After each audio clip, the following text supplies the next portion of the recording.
to be on the blue side. And of course, we're going to have the EBL champions in Valiance coming in onto the red. And it's going to be the Trundle and the Yuumi band away. The Trundle does signify to me that you want to put Shio onto that Poppy because it is such an incredibly powerful counter into it. Well, I was thinking that too, but then I chatted to Middlecart, who's done some of the LFL English casting, and he was just saying that Shio is the early game skirmish mastermind, and normally you would think Poppy about that too. So suddenly I'm thinking Poppy.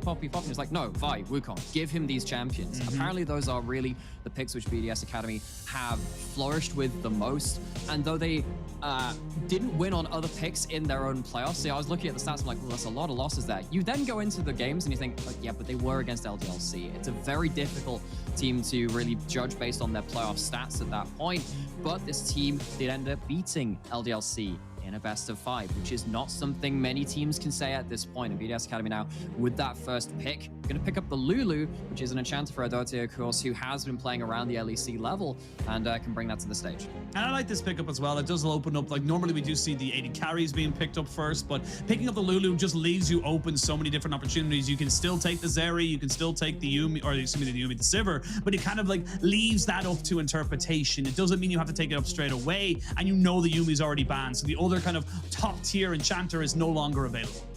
My main locked in on the other side. Diva has played 8 games of that in this split so far, and of course has been one of our big meta picks for the entire of the season. I've been absolutely spoiled in the amount of times that this champion has been picked up, and it does give you this ability to play around a strong, pushing early mid laner that can join skirmishes very, very well, and hopefully, especially with something like a Viego, give you some mid jungle power. Against BDS Academy though, and their top side, even if you have that power, the strength of the names on the other side is so hard to disregard. Shio, as we're talking about, so good at being this early game mastermind. Rika also been a player which came in with LEC experience, played a lot of high skirmish impact picks. If you are going to lock in that Vi, which has been one of Shio's real most powerful picks, you can see that they're going towards that identity again. Yeah, and again, this is kind of just something to look out for. I mean, looking at BDS Academy's team, Adam, previous LEC experience, Rika, previous LEC experience, Crowny, Erdote, these are all, and in case you weren't aware, Crowny is Crown Shot. He just happened to have a little bit of a rename. So this is just kind of, again, a wealth of knowledge for people who have been at the top of the European game. And on the other side, Valiance, so I actually had a chat with Teddy just before they came into this tournament. I was just saying, hey, I'm casting your game. How are you feeling? And he was like, you know what? I'm just glad to be here. And I would love to see how our level compares to these teams.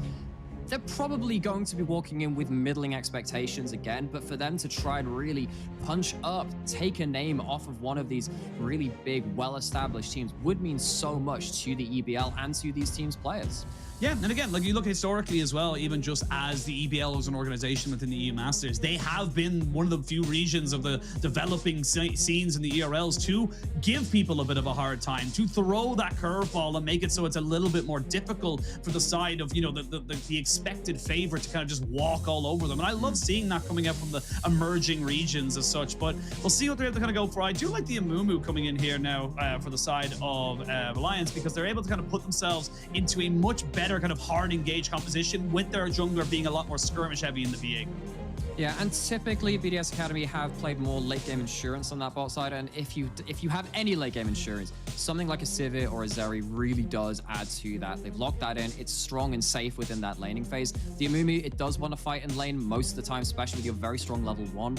Question is, what can Paladin really pick up to really big success here? They did play a fair bit of the misfortune within some of their later games in the season as well and into those finals, so maybe that's a big combo that they want to play around. But doing that into a Vi when the Vi can reach your backline is kind of difficult. Instead of something like that, which is more about the team fight, they're hovering something which is a bit more of that lane control and that lane kill threat. Draven's locked in, so you might have late game insurance. Let's see if it gets there, if this 2v2 from Paladin and post-casting can start popping off. See if they can pop off. The Draven and the Amumu, very much a kill lane there, especially with the single target CC you can bring in with the Viego. You got to go into bandage toss, into stun, into another bandage toss. Hell of a lot of ways to try and just kind of pick someone and make them die. Hard to do that though into a Lulu Sivir. Spell shields, shielding in general, glitter lances to slow you down, little things like that. And again, we're kind of seeing what BDS are kind of going for. Very stock standard, looking for that Aatrox. I will say though, that Aatrox is blind, so you're not exactly sure what it's going into, and there are going to be things here for Arcane Teddy to maybe give himself a better laning phase. And he has really been a player that has played over a lot of duelists. To see the Fiora ban there, Cassius Fiora so many times at this point, that would have been very dangerous for them. Adam has also had his big pocket picks. I think he's picking something that he can take on into all comers. Middlecop was saying that actually the way that he drafts is he picks pure BS in the 1v1 just to have control over that top side. And Aatrox in the right matchups can have a lot of lane pressure. So it really is now on Valiance's top laner, on Arcane Teddy, the Irish representative here, the resident, to see if he can pick something which can at least hold to account the top side of the map. Yeah, well, this is definitely something that can, not as excited for this, but does have some pretty decent solo kill pressure. I will say that the Sejuani does do very well in a lot of these situations, but we are now starting to move away from 1v1ing for the side of Valiance to now the side of fighting. You're looking for picks, you're looking to try and overload CC onto one member of BDS Academy, whereas BDS Academy are kind of doing the same thing. Pick someone, see them, kill them. Yeah, and they have so much ability to do that. The follow-up is absolutely insane. On the other side, I think that it is going to be more about the less numerous skirmishes, more like your 2v2s, rather than like the 3v3s and the 4v4s, where someone comes running into the fight with a Sivir roll or an Aatrox ult running, something like that. Because if you have this isolated mid-jungle 2v2, not bad champions for a side of Valiance to pick up something. Difficult against Vi Lissandra, but you can see the fighting power there. Same with the 2v2, that can very much help too. I'm just worried what happens when BDS Academy just flip that switch and they just go into full skirmish mode and everyone turns up, because I think at that point Valiance don't have the tools to deal with it. Yeah, when BDS Academy go full gremlin mode and you're just kind of being overrun by these little things that are just kind of constantly nicking at you, and even then you might be able to survive, but is it any way of living? That's kind of the way I was gonna look at it. It's like when you're in like Left 4 Dead, it's just the horde is coming, try and survive. Yeah. It's kind of what it feels like, you know, the LFL teams, you know, and their supporters and stuff. It does feel like momentum is another part of their game plan that just works so well for them. Little things that can kind of move in their favor. Yeah, and I wouldn't necessarily call it a horde. It reminds me of, so this is going to be a real throwback. Remember when Unicorns of Love, like the actual main team, were back in EU LCS? People were calling them this chaos style. I would call it more like a wolf pack. You just come to the call. When someone is there, the rest of the team are responding to them. And when I look at an early skirmish team like BDS Academy, that's what I'd call them. They're hungry, they're out for blood, and all of them got some damn sharp teeth. Yeah, they really, really do. But we'll see if they can sink their fangs into some EBL meat, or if the EBL's got some fight left in them. This is, of course, their first game of their campaign in the main group stage here at the Amazon EU Masters. And of course, don't forget to claim your August/September League of Legends monthly capsule for all of the Prime shoppers out there for your chance to get RP, Mythic Essence skins, and more. And I know my producer's got a big old smile. He's going to tick that off the box and go, well done. We go towards the game. So, a lot of this for me will be whether Valiance can make a dent in the laning phase. If you don't have that, you don't have much of a platform to fight off of. Hard thing to ask, though, against players of the caliber that BDS Academy are bringing to the table. As you were saying, Sheen, so much LEC experience, which will help this team get off the ground, especially against a team which is not necessarily looking later into the bracket. They're just looking to see what experience they can bring and what bloody noses they can leave in this group stage. Again, we're talking about the skirmishing coming out here from Valiance, but will they be able to find anybody going a little bit too far forward? You do have plenty of tools to kind of stop yourself here from being caught out on the side of BDS Academy. And of course, for BDS Academy, plenty of experience. They would have reviewed the VODs. They're actually very late invades. So they're actually going to start maybe look towards kind of stopping out this Lulu. They haven't spotted out, though, as you can see the pings, and they know that Adam is on the top side as well. Oh, but this is going to be so harsh for Arcane Teddy. As much as I like the fact that you're playing around the Draven and the amount of CC you have early, I just look at the other side of the map and I'm like, this poor Sejuani versus the Vi, the Aatrox, and the Lissandra, which can make their way up there. If Arcane Teddy falls behind on an individual level, you don't get to survive a lot of the top lane pressure, which can get put out by the enemy team. You do not, but Arcane Teddy just kind of making sure. And I will say the pressure down bot side again. You got to be very careful. Yeah, I mean, that's 3 summoners from the bot lane. Crowny, what as happened? much as he, well, I would imagine that was an ignite and advantage charge landing from postcast. And of course, you don't have the spell shield at this point, and suddenly it's a very early recall from Crowny.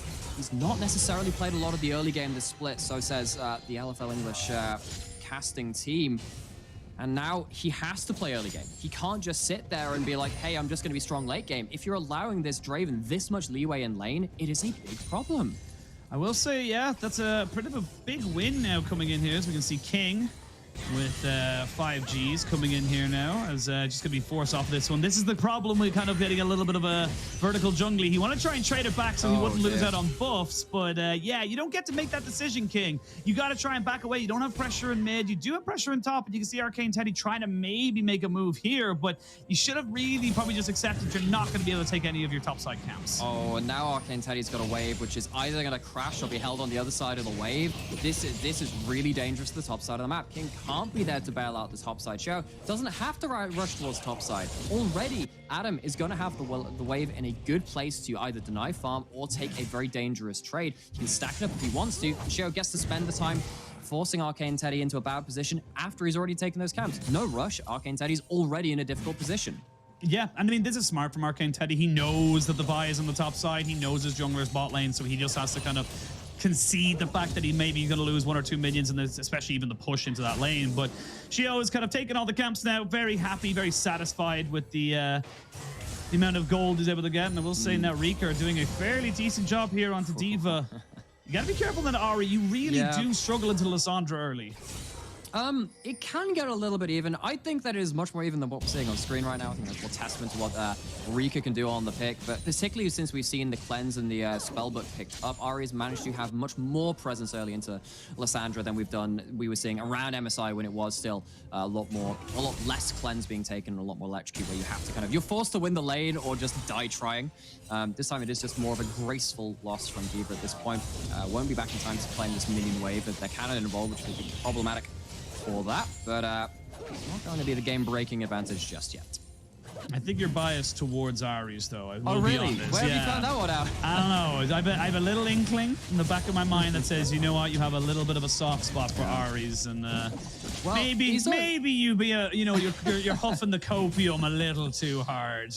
Well, in this one, I am at least very happy that we do see King heading up towards his top side and potentially looking for something. Adam gonna get ignited. Has the flash though. He has the flash, but he used it so early so they can follow it up so easily. This is so well played from the EBL champions, and that is first blood going to King. Oh, and that is so important, because right the way through this early game, I was sitting there going, what's going to happen with this Sejuani? Sejuani's in a bad spot. What's happening with this wave top lane? And it's the first blood over to the Viego with the help of that Sejuani. Suddenly the top side from Valiance isn't nearly as in a bad state as I thought it might be. It starts with just no camps being up from Viego, a bit of a free run at the map, goes towards top side, and Adam's just pushed too far up. We've seen this a couple of times from him as a player at the top level in the LEC, but here in the EU Masters stage, caught out for first blood in his first game. I mean, he wanted to try and reset the wave. You could see he was going for a little bit of harassment. He wanted to try and push it in so we can get that reset out, but sadly for him, wasn't expecting King to be off in the side lanes, and now the Amumu is here, but that's just for a little bit of extra pressure. Does pop off a little bit of a minion dematerializer and says, thank you very much, and there's your little bit of extra gold. So that does mean that the wave's going to be collected at Paladin. Not able to use anything kind of kill threat towards that bot side, but Wisconsin, yeah, really just on the roam. Crowning are going to be doing that instead themselves, and everyone loves going towards mid lane, turns out. Support goes from one side, entire bot lane, and the other one rushes up the next time. BDS Academy just making sure they're in position to respond should a play be made. Able to respond if they, as you mentioned, something does go down. So we'll see what they end up kind of working from here. And I like this from King saying, look, you don't have a flash, man. We're going to have Ignite up way before your flash is available. Yeah. So got to be careful, though. World Ender with that extra movement speed and, of course, the empowered auto attacks and, of course, the extra damage does mean it's a bit more of a tenuous one to go up on the top side. But nice moves here coming out from BDS Academy to make sure their top lane does not get cut. And Shio just kind of covering around the side saying, look, I'm going to hover here to make sure you can reset this. Well, Arcane Teddy looking towards the top side, and he's speaking of that World Ender. It's got a Vi on top of it too. There's a flash in, but they're going to be able to use the ultimate to try and trade this one back. Adam goes underneath the tower, but he does land the sweet spot and does get revenge now. 1-1 in the kill scores. Sheo didn't have much impact on the game besides those Raptors, but turns up top at the right time and gets top lane on the board. Teddy, no teleport, going to lose another wave to that tower, and Sheo flips that top lane matchup right back into their favor. Yeah, really, really nicely done. Again, they've got a false confidence to think that you maybe could survive that onto the Sejuani. Seen that a bit so far today between the two Sejuani tops we've had, but again, very nicely done here by BDS Academy. Just making sure they're totting up their their top side. That Aatrox is going to be going up towards that Eclipse, so you really want to try and get that spike as early as possible. Yeah, and now we are looking towards those No, spikes he's coming in not. at some point. We can see that first dragon being warded out again, not easily taken. Even in the first game, it was a bit of a late first dragon take. I think that a lot of these teams don't really want to leave themselves out of position when they're going towards it. What that does mean is that Herald is up and available. Valiance are in position to have first crack at it, but because the Scuttle Crab is given vision, they're not going to immediately run towards it, especially with the double ultimates of the Lysandra and the Vi available. If you walk into a bad situation, you get locked down for so long, that's a big problem for you. I like this little move as well coming out from Valiance because they said, look, we stopped the Lulu from backing. This is a native 4v3. The Lulu has not respawned or recalled, so we are going to have the numbers advantage regardless of what they do on top side. No flash on the Vi either means that getting in and out of a fight would definitely be a bit more of a one-way mission, shall we say. And now you got yourself a Reptile. So now where do you want to see them use this newfound buff and get themselves as much of advantage as possible? Well, I want to see them throw it into the Draven. And of course, that's because Golden AD carries is good, but it's actually slightly caveated by Draven as a champion as well. Because often, when you're cross-mapping, you just think, oh, we're trading 1-for-1 in towers. Maybe your top lane against Dove or something. If you make the mistake and keep your top laner on the tower against a Draven and they get killed, that's a cash-in as well. I'd love to see Valiance maybe just force BDS into an awkward position where maybe they forget about the effect of Draven in this game. And let's see if Paladin can get on the board with his first shutdown. Well, does trade off for a little bit of a slower take on the Dragon, but a Dragon take nonetheless. You are waiting for a Curse of the Sad Mummy ultimate to come in for the Amumu. He's been making a lot of roams here post-Cassin, but he needs to get himself up to level 6. It's such an incredible spike of power with the Amumu. Yes, the bandage toss is nice, but you really do need that ultimate to make it kind of worth it, really, for the Amumu pick. But I will raise you this. What if I could just be ever on the map and not get experience? Now, it's nice to look for those opportunities, and particularly when you have so many follow-up picks, and we did talk about the laning phase being important for Valiance to get there. These lower number skirmishes in their favor, right? Where you have, the just 2v2s erupting. I think looking for those isn't the wrong idea, but now you're right. Until you have that level 6, you're going to be feeling a little bit awkward, especially against the stronger ultimates on the top side of BDS for locking down targets. Game comes a bit of a lull period right now. Not quite the explosive start we expected, given that we have the Draven and Mumu, and of course, not really that much focus going towards that bot side, really from either jungler. Both AD carries very content to just farm up, maybe get up towards their first item. Of course, it will be the Eclipse coming in for the Draven. You are looking towards that Kraken Slayer or a Gale Force. Mainly the Kraken Slayer, I will say, for the Sivir. So I see the blue buff still in the way because BDSA just have a better bot lane control, so they can make the first move. And does just mean that the series is just surviving. That can be really important. Probably not surviving at this point, but ultimate is pulled eventually. They're going to try and pull in on top of him. Remember, he doesn't have his ultimate just yet. We're going to see the wild growth and the heal put down on the Shia. He's going very aggressive, and they get the kill back. So that's going to be jungler for support, and you've got the resets here for the Viego. He's going to use it to try and get out of this one here because Diva not quite got the damage to try and make this one stick, but a 1-for-1. Valiant's not quite willing to let this one go. World Ender's been popped. The Ignite goes down. The flash, though, from Adam keeps him safe, and in the 1v1, he's now starting to take over. Arcane Teddy just gets mauled under turret, has the ultimate, but can't stun Adam up quick enough, so Adam walks away, uses the flash, but in the isolated 1v1, top side going well for BDS Academy. In the enemy jungle, though, they overreached a little bit. Imagine how poor that could have gone if it's Draven that picks up the kill. Been farming all this early game. That's 11 minutes of catching axes. That could have been a huge cash-in. Very fortunate for them that it doesn't end up that way, but Sheo is the one that starts this up. Post-Cassin used that flash very early. Doesn't have that level 6, which impacts these trades so much, whereas Dote does have the wild growth to make things a little bit harder for Valiance to shut down the first carries, but you can see what happens when Paladin gets to start spinning these axes. There was no AD carry from BDS Academy at the start of this fight, and even this early into the game, that is a big difference in damage. I mean, it did feel like it was a very separated call from BDS, and no mana, sadly, but for Arcane Teddy. But again, very separated call at the start of that for BDSA. It was kind of like, okay, well, we didn't get anything. We got the flash out of him, no need. And you could even see it on the mini map. Like, Crowny starts to walk down back towards the wave and saying, all right, cool, I'm just going to keep farming up. But then they go fully in. It pulls him back up towards the fight because they're going to say, well, we're a bit overextended now. We need a bit of a helping hand here, man. Now, Teddy has the mana this time, but there is Lysandra to make things a little more spicy. Who's it going to be used on?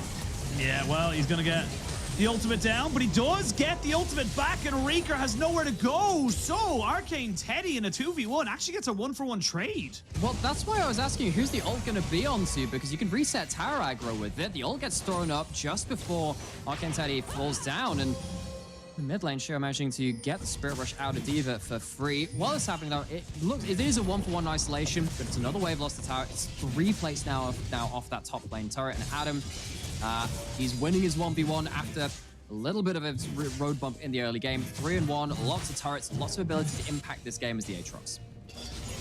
Now you have the Curse and Stab Mummy available here for host Cousin, but we'll see if he's able to make anything really stick with it. It's going to take a bit of a move right now coming out from the side of Valiance. Very close. You said it, and now I can't stop thinking about it. But you know, there are a kill down. Top lane is definitely where I'd almost argue all the advantage is. It is only a couple of hundred gold. Valiance, so head to Valorant. Try saying that 5 times quickly. I'd really rather not, but but again, like, you know, where do BDS want to try and move this? You've got a fed Aatrox. You actually went towards the board drinker instead of the Eclipse, which you've been seeing in pro play so much. So where do you want to try and see them transition now and try and maybe make more of a bigger gap between themselves and the EBL champions? Well, I think it comes in the enemy jungle. I think you have a lot of way. Well, mid lane's another place you can do it. Just pop your ults and so on, see if you can kill him. I mean, no seeing if you can kill him whatsoever. No Spirit Rush available. So the Amumu now getting caught up. Remember, no flash from the last time, but with the jungler here available to him, going to try and help him as best he can, but they're going to try and keep pushing forward onto this one here. No real damage they're going to follow up on. Never mind. You're going to use the bandage toss to maybe keep them interested, and that's just going to be a nice little kill back there. So Adam, he thought he could get the kill on the turret, and he gets completely outdone. That's just a turret diff. And the Irish top laner takes the kill. Okay, Teddy gets himself a second of the game. Not yet.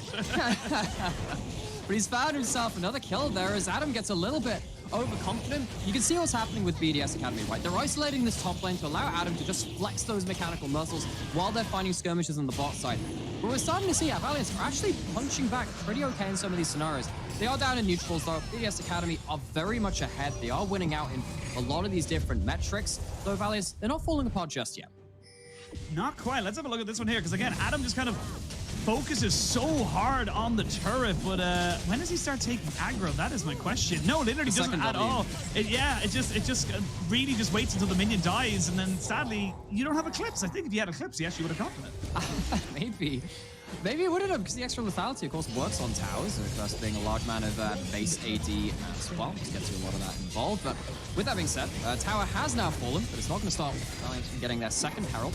We'll have to see where they use that one, especially if they can use that to secure an area of the map for them to have actual vision over. Maybe that can stop BDS Academy through their top side picks, getting so much vision to make plays as they have been doing before. They're making another play. They might just shut down the Draven. They might just be able to do it. He does have a little bit of a shield from the Eclipse, but not quite able to save himself. There's going to be one that's going to be a flash away by the Amumu to make sure he doesn't fall down. Stun's going to be good, and Everfrost comes down, an immediate cleanse of the Frozen Tomb, but it's not enough to stop the Ahri from falling down. So you get the Rift Herald, but you lose 2 kills, and this is the gears that we were talking about. BDSA, they're starting to build up that momentum, and all of a sudden what was only a couple of hundred is now a couple of thousand in terms of the gold lead.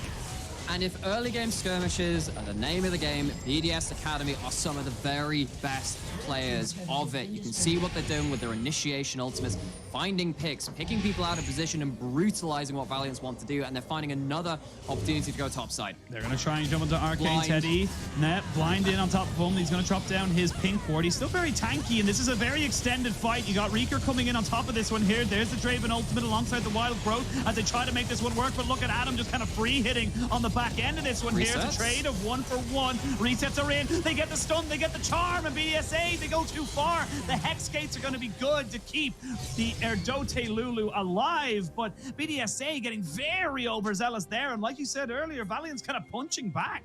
Yeah, and while they are still playing in their own half for the map, they're getting gold off the kills, they're getting a couple of shutdowns and making sure they're not out of sight just yet. BDS Academy, if they make that mistake another time after that, suddenly the gold lead gets very, very difficult. There are objective bounties on the map, but Adams doesn't want anyone to get hold of those. No, we're going to see them sort of move in on top of Paladin. A flash forward there from Crown. He means he secures that kill. This Draven shall not be getting any monumentous stacks today. 2 quick deaths in succession means that his stacks are a little bit less less than a little bit of a piggy bank at this stage.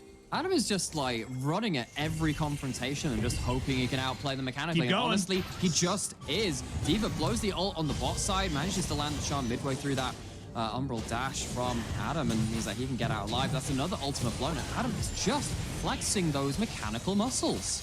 Yeah, Adam kind of coming in saying, look, I'm 5-2-1. I'm the carry right now. We have a Sivir if it does go ultra late game, but right now I need to start pushing down the, my foot on the throat of this side of Valiance. So really doing a good job, and we get to another. Yeah, it's onto the Amumu. It's just so much pressure. They're being pulled apart.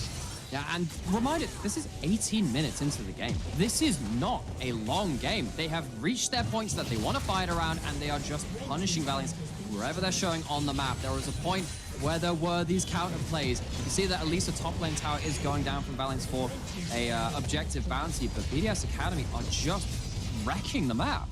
I mean, it's a trade of turret, yes, but it's a tier 2 for a tier 1, and King trying to push forward a little bit more. Still has a bit of time on that Rift Herald, so going to use that in Power Recall to maybe get himself back onto the map a little quicker with a minute until Dragon spawns. But this is getting difficult now for the side of Valiance. It's not really coming together as they would have wanted to, and now with a Death's Dance being finished up for the Aatrox and a Phantom Dancer for the Sivir, it's only going to get a little bit harder to try and take them out. Yeah. And actually, observers are going to do something a little bit cheeky and ask for your involvement. Can we see some of the individual gold that's being racked up between these players? If we switch over and see that, that'd be great to see who's got all of this gold. No, I guess we can't say not that. Listening. That's it. Okay. Guess that's too cheeky for that you one. are not really God here. You have no power here. here. No power here. What would you do? Nothing You would deny an old man his gold totals? Apparently would you. But Valiance, they are at least get themselves a couple of objective bounties. It's not enough to really stabilize what's happening now. We thought it maybe would be for a little bit. And of course, I suppose all it takes is one person making a bad enough pick at this point. You don't want to take these fights. As soon as there's the Vi on the table, very, very in danger at that point. But look at Adam. Another turret. Adam is very happy just taking a lot of jungle camps. Just being on that side of the map. I was going to say, look at where he's trying to go right now. He's trying to push in the wave and then immediately look for a massive flank. He's going to try to come up from the jungle. We're going to have a 5v5. It's going to be a bit of a pincer movement. Adam finally finishes off his flank, and they have no idea he's here, but they know that they have got full coverage here. Adam's going to have full access so strong as well. onto the backside. He goes in. They're going to put the fire right in on top of the Ahri. The Spirit rushes to try and reset this fight, but the Amumu is already dead. This is Viego, brutal. Draven, they're all falling to the wayside because they have nowhere to go, nothing to do except go back to the gray screen and think about what they did. 20 minutes into the game, and this game is looking all but done here for BDSA. Adam is not an enemy. Adam is the enemy. Walks over Valiance in that fight, and he is taking no prisoners. He's walking D.Va back to base. Well, he's definitely giving him a little bit of a shortcut right there. So it's going to be the Dragon Soul point now. And again, look at this flank coming out right now from Adam. He even had it on the bot side from the Lissandra. There was just no escape. Have no knowledge. They have no knowledge. They have zero vision at that point. Comes straight out of fog like a bat out of hell, and he just destroys Valiance. They were trying to hold this like front to back, play around a pick, maybe get Draven some damage onto the first target, but it just doesn't work out that way. BDS Academy, they do not allow Valiance a single inch in that fight. I mean, this is the difference, really, that we were talking about. Yes, you can throw a curveball in as the EBL, but you're still going against the LFL, the probably most decorated region in the entirety of EU Masters, even though it's only had a 4 or 5 year history at this point. We're not going to stop the action right now, Nymera. We're going to go straight back in and see if we can keep going on top of this, because this Vi with the Wild Bro is just so damn big. Now we found our target. You Vi ult in, you get that kill. Yes, you've got Arcane Teddy off of the backside, but you're only going to be so tanky. Now Adam can join the backside of this fight. It's an absolute massacre here around the mid lane, and at 22 minutes, this looks like it's the end. It's the end for Valiance in their first game. The LFL's first game in groups is domination. Could you expect any less? LFL is here to play. They are indeed. Might not be the end of the game just yet, because they did lose out despite getting the full ace. They will, however, crack open the base. And this is just going to kind of be a formality right now. That's the thing, right? It is effectively over at this point. You have a Draven, which has been shut down so many times. Paladin, though they managed to start off with a level 1 very strongly, not able to impact the game. And BDS, their playmaking has just been excellent. They've found the angles. They've been incredibly good at pushing up the tempo of the game. When Valiance are walking around to just get some rudimentary wards, find themselves a way to protect their lanes, they've been picked off. Every time an ultimate is off cooldown, BDS have used it to kill someone. Paladin, again, he's just trying to do the bare minimum, and he's going to walk over into Adam and die. Yeah, I mean, Paladin, you flashed, but he's got movement speed. 1, 2, uni, flu. Helps with all your cold and flu-like symptoms. Hashtag Well, not sponsored. I think Valiance are coming down with the case of Aatrox. That one's going to be haunting them for a little while. Another kill on that bot side. Adam still has flash, still has teleport, can impact this next fight. And Rika has picked up the Magi Soul Stealer for himself as well. No threat of him dying, he feels. He's going to be at the fight with his brethren solo laner on the top side of the map. BDS going to take down that Baron, and Valiance outside of Miracle Steel, which isn't going to be even range for, have no way into this game. Yeah, no way into this game, no way into this Baron pit, no way into a full colored screen. They are looking at gray a hell of a lot of time. 23-7, a 10,000 gold lead, and they are not done with it just yet. They want more kills. They want more kills than there are minutes in the game played. So far, they're doing pretty damn good for that, and the train does not stop. Shio moves forward and gets himself another one for the tally. That's 25 for BDS as they continue their tirade into the base of Valiance. And there's just no protection. You may have found your walls, you may have a giant space laser, but we can still kill you regardless of what you have. And on that day, the EBL received a grim reminder of what lays outside those walls. The LFL Titans come to play, smack down the base, and claim their first win. Yeah, they will be just a formality at the moment. You got to give the EBL champions some credit, though. They go down fighting right to the very end, and that's always good to see. We'll take down Adam. Shutdown goes on to Arcane Teddy, and that's all we wanted. Let's go, boys. The Irish top lane are getting themselves some nice little cred. But at the end of it all, it's still BDSA that wins. If that's the best you can take from that game, kind of tells you the whole story. But clip that last minute out, take some quotes.